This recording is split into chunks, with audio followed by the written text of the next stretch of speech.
एक गांव में एक बुढ़िया रहती थी। वह गोबर थाप थाप कर अपना गुजारा करती थी। एक बार उसने किसी व्यंतर देव की आराधना की।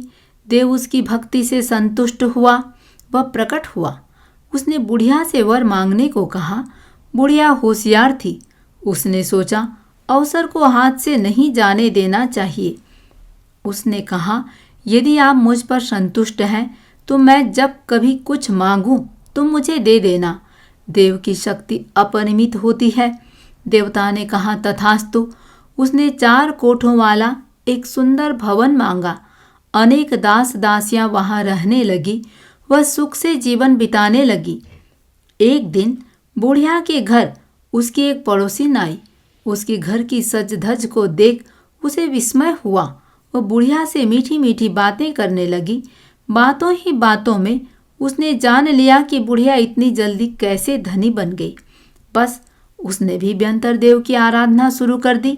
भक्ति भाव से उसने व्यंतर देव को रिझा लिया। देव प्रसन्न होकर उपस्थित हुआ और उससे वर मांगने को कहा। पड़ोसिन ने अवसर का लाभ उठाना चाहा। ईर्ष्या तो थी ही।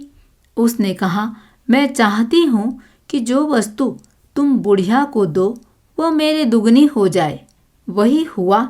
जो वस्तु बुढ़िया मांगती उसके घर दुगनी हो जाती।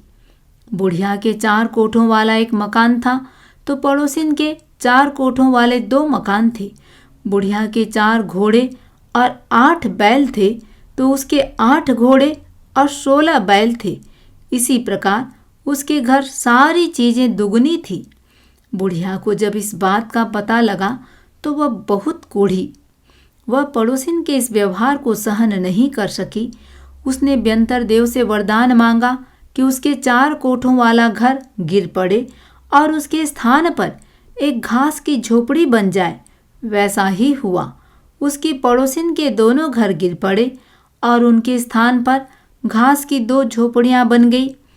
तत्पश्चात बुढ़िया ने दूसरा वर मांगा कि उसकी एक आंख फूट जाए। पड़ोसिन की दोनों आंखें फूट गई। तत्पश्चात बुढ़िया ने कहा, मैं एक हाथ से लूली और एक पांव से लंगड़ी हो जाऊं। वैसा ही हुआ। पड़ोसिन के दोनों हाथ पैर टूट गए। बुढ़िया तो ज्यों त्यों अपना काम चला लेती, किंतु पड़ोसिन बेचारी अपंग हो चुकी थी। वह पड़ी पड़ी सोचती कि यह सारा असंतोष का फल है।